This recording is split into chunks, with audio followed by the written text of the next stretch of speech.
Welcome back, everybody, to game number 3, IG versus EHOME, an all-Chinese semi-final, game 2, possibly one of the most epic, if not the most epic game of the entire tournament.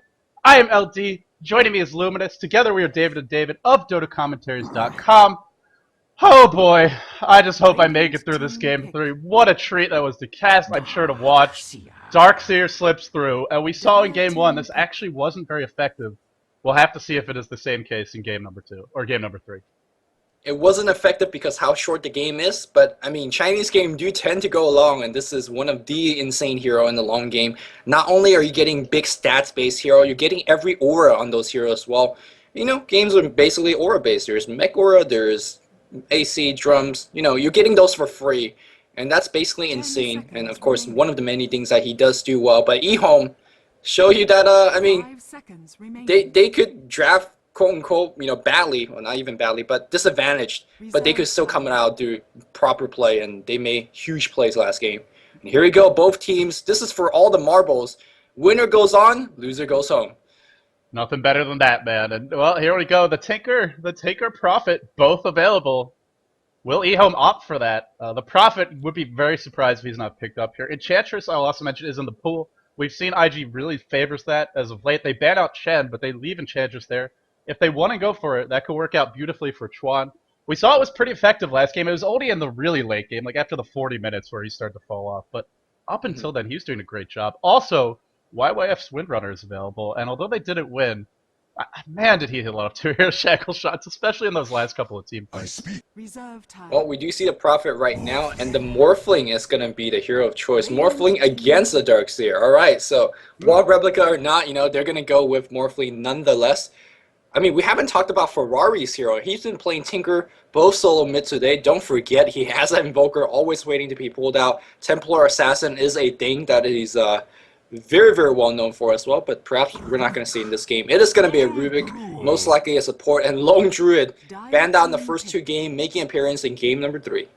This is a hero that can be very, very fierce, and we've seen Lone Druid, even ultra late game, can outcarry Morphling with the right amount of items, the right level of farm, and a great supporting cast, which he's already getting as far as that cast goes. Darkseer and Rubik both picked up, and no lockdown yet for EHOME, but they get some very mobile heroes, great at split pushing. They have their damage dealers, they have 2 of their big farmers. Now they need to fill out the lineup with some support, some initiation. A Shadow Shaman is in the pool, and this was a hero that was either banned or picked, or I believe it was banned in the second stage of both games, so don't be surprised if EHOME go that route. Yep. Oh, do you have to apologize for a slight mistake? I talked about how Ferrari's, you know, Invoker's always there. It is banned out by EHOME right from the get-go, so just realized that. Sorry for making a slight mistake. No problem. But here we go, we're back to EHOME's draft, and like you said, looking for another long lane, or perhaps a solo, or a couple supports. Yeah, we're just going to have to see where they want to go from here. They don't have MMY's heroes yet. PCT has been playing the Morphling for EHOME as of late, and every time I see them play it, oh, I love it. They get a Lina, maybe looking back towards a CK later, but this gives them a lot of burst. I just like watching Lina. I'm not saying it's a good or a bad pick, but it gives them a good AoE stun. They don't have that setup stun now, and I would expect Panda and probably CK to be banned off by IG here. Although, yep, CK, we've Panda seen, right immediately. We've seen, well, yeah, I said Panda after he got banned, so that one, I meant to say he's banned. Don't be surprised CK is also banned. But we've seen that Chaos Knight really struggles against heroes like Darkseer, Rubik, and Lone Druid. If he doesn't have a great start early, because there's so many ways to kite him and lock him down, and unlike Lycan, he doesn't have a spammable haste rune, so I'm pretty confident he can be kited this game. I thought Lycan could be, he couldn't in the end, but where does EHOME go for their last 2 picks here?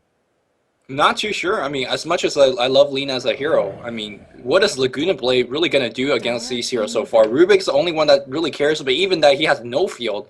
And any spell that Rubik takes from Lina, that's, you know, that's big game spells that you're taking. Templar Assassin gets banned, meanwhile CK gets a ban here, so your predictions are absolutely on point here. Chaos Knight is removed, Enchantress gets picked up, so this Lina is getting a little bit better, given the fact that there is a mega squishy hero as well as, you know, a hero that you could kind of AoE down. But for the most part, I'm not sure who Lina will be comboing with, and how Lina actually match up against the Invictus Gaming squad.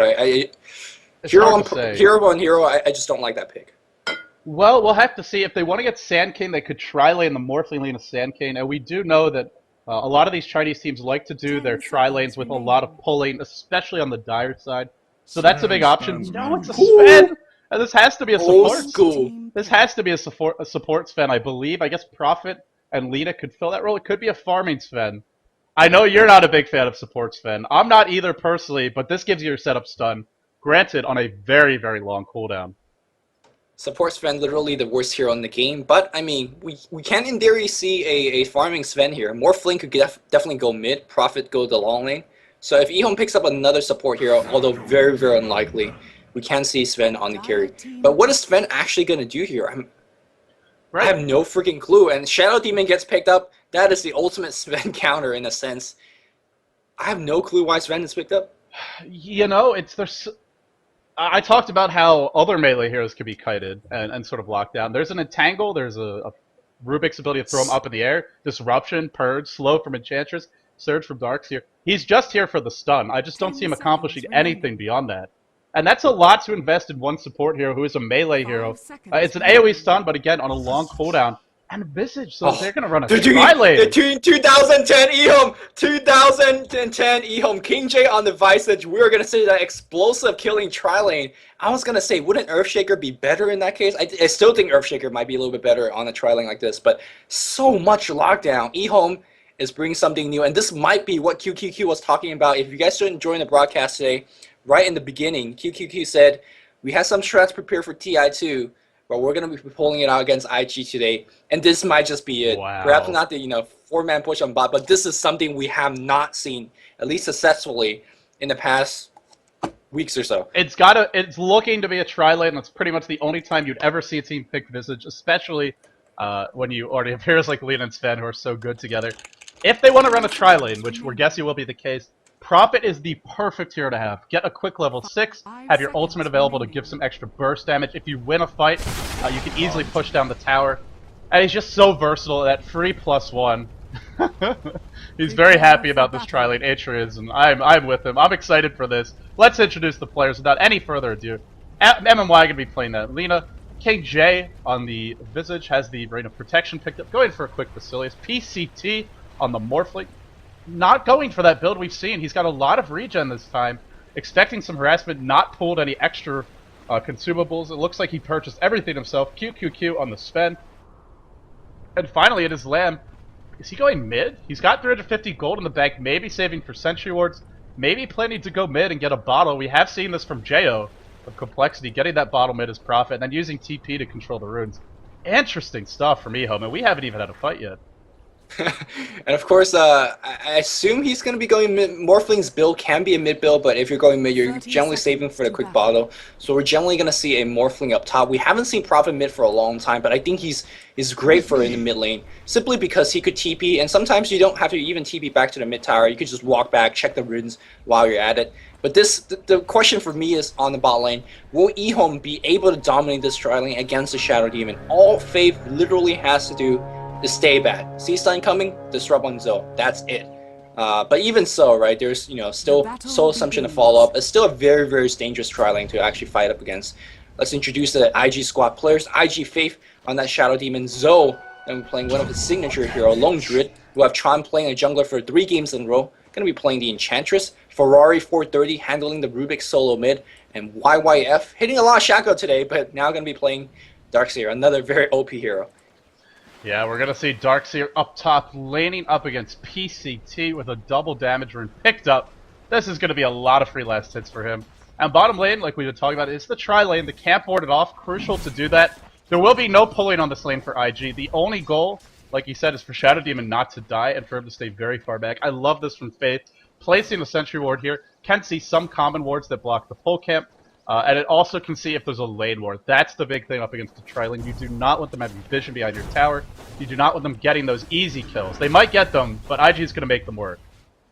I'm not even sure if Faith actually wants to go for stack pulls and whatnot. Suddenly your towers are shooting at enemy creeps and they could easily dive you. And look at Zhou, already in a very, very precarious position. I think Faith, even if he does deward the magic bush, very nicely done, like he has to just stay in the lane. I think he's really dewarding for that Enchantress, allowing that Enchantress to move around the jungle undetected to actually even set up some offensive ganks.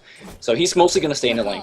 Well, the only ward that will really see anything was dewarded. They have a rune ward, but this doesn't spot anything coming through the jungle. It's not up where the Radiant ward is. spotting that bottom rune. So they're playing in the dark here.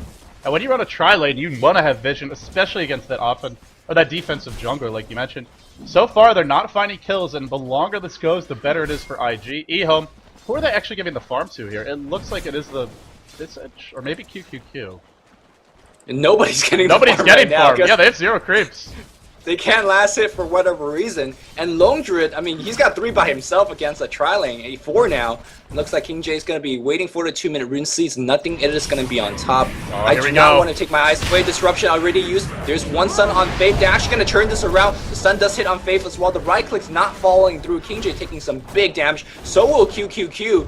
And look like this tri-lane is just getting worked big time. Yeah, not even finding a kill there, but we're seeing that when they have the creeps up on Chuan, when they have the disruption soul catcher to start, and the bears there in the front lines, there's just no real way to deal with it. EHOME can't go in, they're already behind on levels. Level 2 on Sven, 2 on Lita, Visage only now hitting 2, Low Druid already up to 3, Shadow Demon gonna be hitting 2 pretty soon, and most importantly Chuan getting some levels in the jungle. Shadow Demon could maybe look to go with him at some point, but just not yet. They need Lone Druid to get some levels. He's too squishy, and in fact, I like this. He's not even going to stay near the lane. Middle lane, Lamb picks up a haste, bottling it up. And is he going to go with Ferrari? No, Ferrari should be okay. Yep, the bottle on the Prophet. You got to keep in mind the tri-lane could turn as 4 instantly. All they have to do is find the first opening stun. And really, that's when everybody will come in here as well. Morphling on the top lane will be, handling this lane fairly decently. I've seen this matchup a very, very long time before. I think, back in the 2010 game. Don't be surprised if Morphling actually suddenly picks up a Soul Ring and decides to, every time I see you to use your Iron Shout, I would just waveform it down. That's definitely a very viable answer for Morphling as well. Yeah, he could even go for something a little bit wacky like a Soul Ring Tranquil Boots and then later turn that into Arena of Aquila, or just break up the boots and sit on the components of it. I mentioned that because if he's going to be in this lane for a long time, that's the most cost-efficient build. Of course, there are other options. He could go for the bottle, do some bottle crowing. So far, PCT up to 850 gold, probably trying to save for a Rain of Health, it looks like. But we'll see where he wants to go with this. On the bottom lane, it continues to not really be too active. Some attempts to initiate here or there. Their team's thinking about it, but nobody dying, and that's a win for IG. The longer this goes on, the worse EHOME's position will be. They will have that kill potential for a while. These heroes won a couple of levels, but they're not really going to get that much stronger. Once Lone Druid hits 6, that's where things get really tough. Yeah, I mean, well, I'm not sure if you actually want to take your ultimate against this lane. Movement speed is kind of a big thing, and when you're in true form, you actually get minus 35 on the MS. He doesn't actually have a phase boot or boots, to be honest, so maybe he just, take Rapid or something. Yeah, it's certainly an option. I don't know about Rapid, but maybe just max out Synergy and the Bear form. Right. But there's still no boots up on EHOME right now. I mean, you talked about the Lone Druid. QQQ, no, oh, he just picks his up. There's your initiation. Right. MMY, no boots on him. King J, no boots on him. And this is 3 heroes splitting 1 lane's worth of farm. A lane that's being pulled, so there's creeps being denied that way. And look at the tri-lane, combined 11, 15 creeps being last hit. That's barely as much as the Lone Druid by himself, and that's not even counting the Enchantress or the Shadow Demon. They gotta make something happen pretty soon. In terms of EXP per minute, the EHOME is losing by quite a bit. EHOME right now, at level 3 with boots picked up on Sven, this is the strongest their tri-lane will get relatively to the enemy team. Like, as soon as the IG tri-lane, or whatever you call this, dual lane, 2.5 lane, whatever, as soon as they pick up boots speed, it's going to be a lot difficult to get up kills, and QQQ is just looking for any kind of opening, for Zhou to be out of position, for Faye to be out of position. But I got bad news for them, is that these players all have very, very good positioning. And it's part of why we've seen the tri-lane phase out of popularity, is nowadays you just get so little experience in gold, even if you find the kills, and especially if you don't find them, then you're just in a horrible position. Whereas for IG, they have the jungler, they have the two solo heroes, and they're getting the pulls on. So much more experience coming their way. It's a small lead now, but it is going to ramp up pretty quickly as the pulls continue, and as this Lone Druid levels up. Yep, the Lone Druid buys a boots on his bear, now pass it on to actual hero. He's level 5 with that bear, so that bear actually could go on the offense. If there's a good disruption or enchantress creep, he could entangle and even go for the kill against this tri-lane. How many carry heroes could actually do that against the tri-lane? This is absolutely insane. Now EHOME just getting no opening, just off the good play of IG. I want to go back to Faith's dewarding, because he got that key ward that was blocking the pull cap. The Dire also didn't have a lane ward behind the tower. If they did, he would have dewarded that. It's just so hard to get these openings when Zhou sees everything. Like I said, like I mentioned earlier, that D ward mostly just for the jungle lacking the sight, allowing Enchantress to move freely. And Zhou, again, he's just jungling when he can. It looks like both heroes in position. Stormbolt is going to hit. LSA is going to be followed through. And Faith now losing a lot of HP. Now, offensive disruption. Here's a TP from Prophet. It was 6 minutes late, but better late than never. They got the first blood as well. And, well, that's a small win for the tri-lane. KJ now getting some farm on the bot lane. With that rotation away, Zhou is going to be getting some farm of his own up against King J. Should be absolutely fine. And they're not going to let him rest. They smoke up, they head right back in. Radiant did not spot this. This might be that big opening to finally get a kill, but meanwhile, it's a backstab on mid. Lamb caught out of position by Chuan. Is there Tornado? Not just yet. Trying to go for the body block, just missing it. Ferrari, oh, ever so close. By the way, Ferrari has stolen the treants here and maybe doing some pushing on his own. But bottom lane, it is Zhou. Caught out of position. The entangle on MMY. Prophet all bounces through. Blocked by the creeps. The creeps doing some good damage. One more stun. Not going to hit. And QQQ. He does it at the mana. Oh, man. This is where Sven really struggles, and now MMY caught out. YYF has joined the fight. And look at QQQ. He's diving the tier 2. He can't get this kill. Possibly he will survive. Lamb TP's in with an urn, a sign of how aggressive they want to be, but that aggressiveness backfiring big time. YYF, a double kill for him, and no trade coming out for EHOME. Vacuum backwards is looking for more. Tree gets summoned, but all you need is a couple more right clicks or the Iron Shell. That's 3 or 4 kills after a huge dive for Zhou. Zhou says, I'll salve up and keep on farming, no big deal. Zhou, by the way, does pick up the true form on his ultimate, but I think in that chase he definitely needed every bit of his MS, so no transforming into that true form, even though he hasn't. Me on the top lane, it does give PCT a little bit of time to actually pressure the tower, but I don't think he's really doing too much. You can see that he does have that soul ring to really burst down the Iron Shell from the Darkseer. But for now, he's getting quite a bit of farm. I mean, he's actually getting the most farm in the game. I'm just not sure what are the difference between his farm and Longdru's farm is going to be enough. Yeah, and again, it's all, whenever we look at these carries, it's really about the supporting cast as well. And, well, Faith's got his boots up. He's got Tranquil boots, in fact. Already hitting level 4. Pretty decent considering he's up against such a difficult lane. YYF, meanwhile, on the top lane. Tranquil boots, Soul Raid, Headdress. That pipe will be very early at this rate. And, of course, even Chuan is getting the levels up. 800 gold in the bag. Boots and a smoke picked up. He hasn't gotten too many kills, but just generally applying pressure to that bottom lane early, getting Lone Druid a couple of levels. And then heading mid. Up top, though, it is a waveform. Into the creep wave for PCT. Maybe trying to think YYF make YYF think he's safe. There you go, the chain stun. YYF held in place. Not able to escape. Lamb joins the fight. That's 2 earn charges for him. EHOME are going to need a lot more of this, because even while they get those kills, there's a hero farming the jungle. In fact, there's 2 heroes farming the jungle, and there's Zhou farming mid. They got to get a tower. They got to keep the pressure up, but that's definitely a good start. Again, when they're getting the kills, they're getting as 3 or they're getting as 4. The EXP they earn from these kills are basically nothing. But the gold they earn is pretty good, especially to take down this tier 1 tower. That is very important for these supports like MMY, who's basically getting nothing in the beginning game. Good thing that he already has boots, but we'll be getting a couple more pair of wards, trying to set up ward control. In fact, they're going to go for a tier 2. And this is one of the other benefits of having a very offensive tri lane. You have some very powerful early game nukes, and you're definitely going to scare just about everybody away. I'm surprised to see that QQQ not using his war cry to give these creeps a little bit of armor buff. But for now, that should be enough. They're going to do whatever damage they can against this tower, and we'll back off accordingly. Here comes YYF surged up. He's looking for a big vacuum. No, he's going to back off. Stun to start on Faith.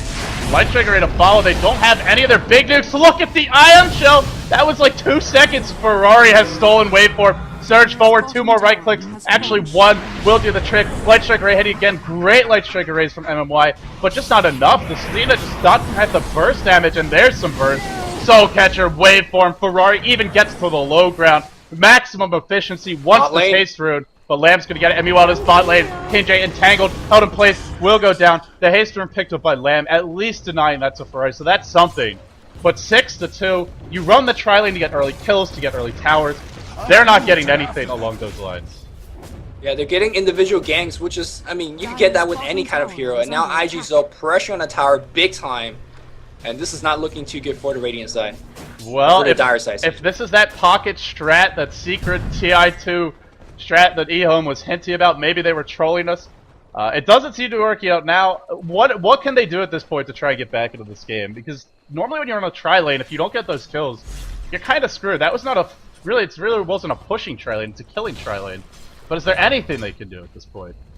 Well, at this point, Zhou has been getting so much free farm. Well, he's only sitting at 38 creep kills, some of it or most of it actually being neutral. He has got 1 towers to name. Zhou's not getting out of control just yet, so if they want to leave him alone for a little bit, they are okay as well. But they gotta set up some gang on Zhou eventually. You gotta slow down his farm because he will just deliver big hammers upon you once in the late game. YYF is playing so well on the top. Is he leading all players in game? Yeah, he is leading all players in game in terms of total farm. Rubik very, very far. Very, very close behind. And Morphling picks up yet another Ring of Health. Oh god, is this a hood build? I hope not. Oh, I think it's gonna be a Linken's. We'll see though. PC. There's not that much magical damage. It would be very odd to see that. Now there's a Rubik who can add a little bit more beyond his normal set of spells, but I do expect this to be maybe just a casual Ring of Health for some regen and lane. It doesn't have to turn anything, but if he does, I would expect the Linken Sphere. And I gotta say, whenever PCT goes for this build, I feel like the game is won or lost by his team, and he never really has that big impact. And it's why it's why we see players like Sylar from LGD often opt for the BKB or the Ethereal Blade Rush. It just gets you involved in the game a lot earlier. Well, the ability involved. I mean, he wants to be involved, but you're not waveforming in with the Perseverance. That's not gonna cut it, get the job done. And what the hell is Linken's Sphere gonna block? An enchant or a disruption or a purge? Like, these are not mega OP spells you're blocking. It's a 5,000 gold item that gives you plus 15 stats, I think. That's it. And of course, the nice build up, the fact that you can regen, that's all great and dandy, but 30 minutes in the game, you wish you don't have that. It's 5k gold. That's a Manta right there. Yeah, it probably. I mean, it could just be the Ring of Health because he does have the Soul Rain, and these two synergize nicely together. Especially having Morph could be very effective to keep his regen up, allow him to just flash farm with as little downtime as possible. And he is leading the charts, so if he wants to try and farm, he's got a shot. It's so hard when you're up against Darkseer. Because even if you get big, YYF's is big enough at this point with Mech, with Tranquil Boots, he's almost guaranteed to get his ult off in all these fights. And that means as big as your Morphling gets, their Morphling gets that big as well. Here comes the tier 2 push on the bot. EHOME trying to answer back with a tier 1 push of their own, but the problem with this lineup is that they're not too good with pushing. There's a Prophet. A Prophet by himself, the trees, they don't do too much. You really need another pusher here, and Lone Druid on the enemy team is that other pusher. And look at this tier 2 tower, just not having any chance. Phase boot already finished. There's a Glove of Haste, and I think we all know what that means. Maelstrom's gonna be coming real soon. Oh, the Maelstrom. I love this build. So much fun to watch, and you can Surge the Bear, so that's kind of hideous to think about. Or sorry, no, you can't Surge the Bear, what am I talking about? But it will still be moving very quickly. With those phase boots picked up, and pretty much a max move speed once Rabbit is onto it. Or it will be a max move speed, and it can path through units. Even before he gets it, he's already pretty terrified as the damage, so it's only gonna get worse. Oh, yeah, man, this bear is gonna hurt. And the cool thing is, you could buff up the bear, with drums or ion shell, things of that nature, and suddenly that bear becomes a 6th hero. In fact, it is actually a priority hero that you need to focus or stun and disable. And you're not killing any of the other real heroes. That's a problem right now. It is going to be a Perseverance.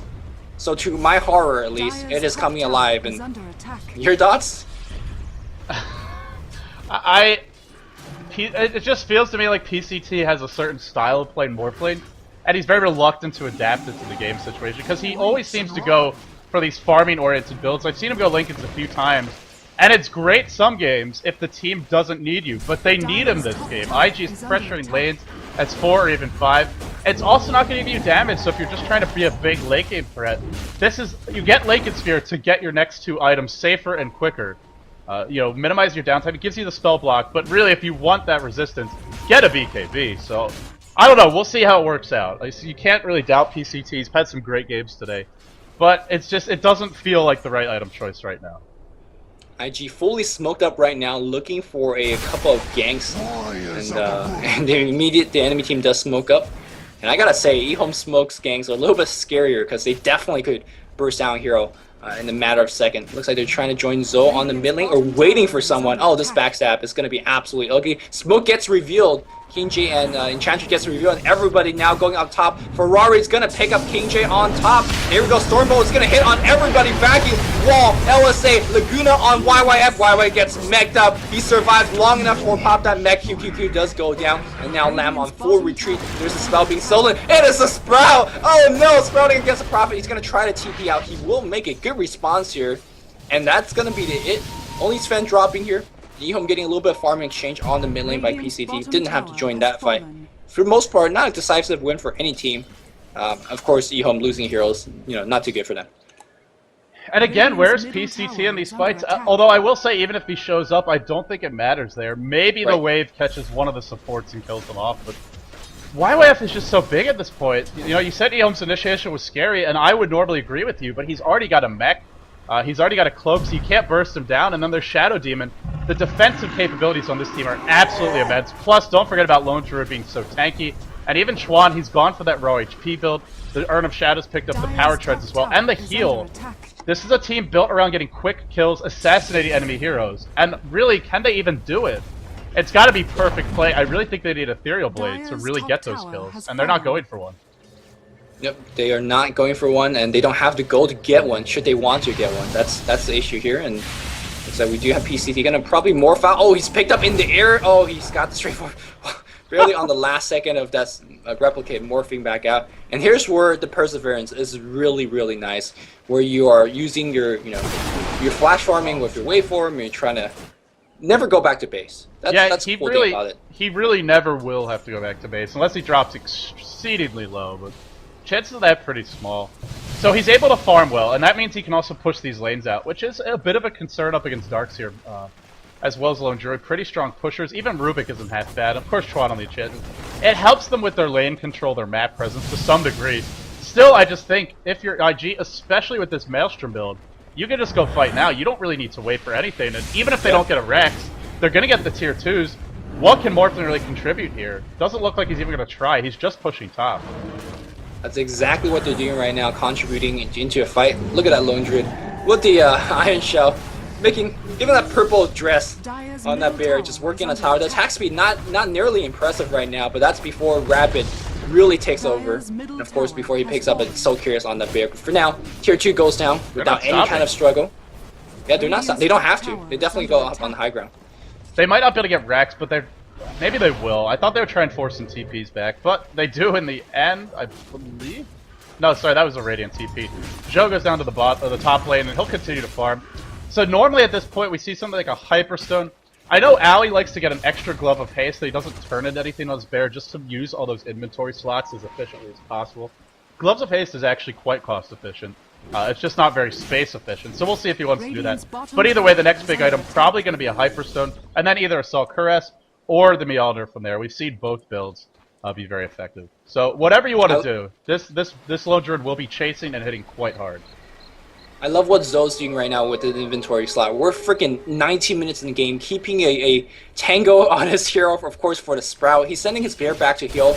A lot of players just, oh, let's send the bear back. He's sending the bear back, but before doing so, he puts the Maelstrom on his hero, making sure he's having the best inventory at all time. Just one of those small things that makes a big difference when you're playing a high-level game like this. Looks like the Roshan attempt from EHOME. Here we go. They're going to try to sneak this one through. And the person that's furthest away is the Rubik. He has a teleport scroll. No, he has a haste rune and a teleport scroll and a blink dagger. I think they're completely ready for this. And EHOME's got to back off. Oh, YYF has a hood picked up. This is going to be a pipe and mechanism probably by about the 23-24 minute mark. His farm is slowed down, but he's still leading the board in terms of kills. 3-1 and 4. Prophet TP's top. EHOME have to get the hell out. They will do so. But IG can easily turn around and start working on this Roshan. And I'm so glad you brought up the inventory management overall of Zhou. It's like Storm with his mana management. Just one of these very underappreciated skills. But it really makes a big difference. Just being as efficient as possible with the item slots, with your pushing power at all times. And here they go, starting to work on Roshan. Whoever gets this, it's probably going to take a while before they do so. QQQ looking for the stun. Oh, what a stun by the Rubik, hitting a couple of heroes. Will it be enough though? Doesn't look like it. The wall gets dropped as well. MMY on the back foot. One more if doesn't hit. 4 heroes killed in a flash and a blink of an eye. Ferrari, the telekinesis stun on 4, followed by the vacuum, the wall. It was too much, and now they get Roshan. I'm very surprised that the Dire team just went next to Ram. It's like putting your hand next to a hot stove, and it's like, yeah, I'm not afraid, and suddenly once a vacuum came, that's like when you get burned big time. EHOME just really messed up big, and that's an Aegis on a bear that they already cannot kill.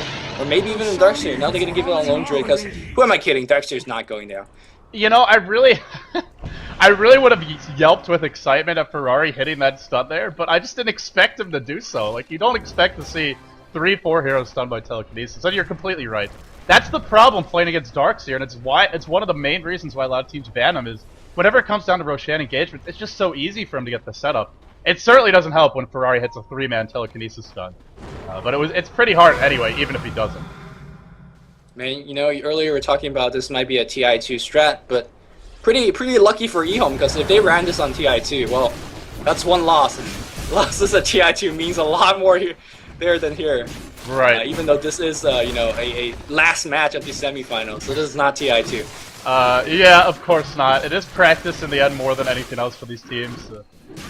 We'll have to see. I think there is still occasionally a place for that type of tri-lane, but it's very, very situational. And I just think if you want to do it, it becomes infinitely more difficult when they have a hero like Enchantress, any sort of strong jungler, as well as the strong defensive heroes like the Shadow Demon, and even Lone Druid is kind of defensive before he hits 6, just because the bear does a lot of damage, can body block. I think it works better against other heroes, but whether those heroes will get picked, we'll have to see. I love the offensive tri-lane. I think it's so fun to watch when there's a bunch of action back and forth. We still see it in Southeast Asia and Dota 1. They love their tri-lanes, but it seems to be a bit of a dying breed in Dota 2.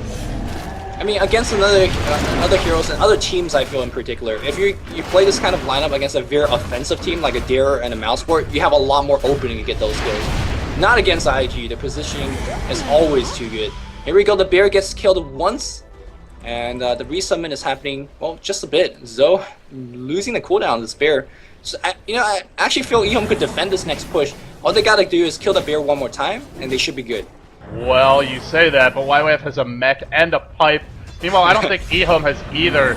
So much margin for error here for IG, so little for EHOME. The spend, oh, I thought that was a stun. No, just used the war cry.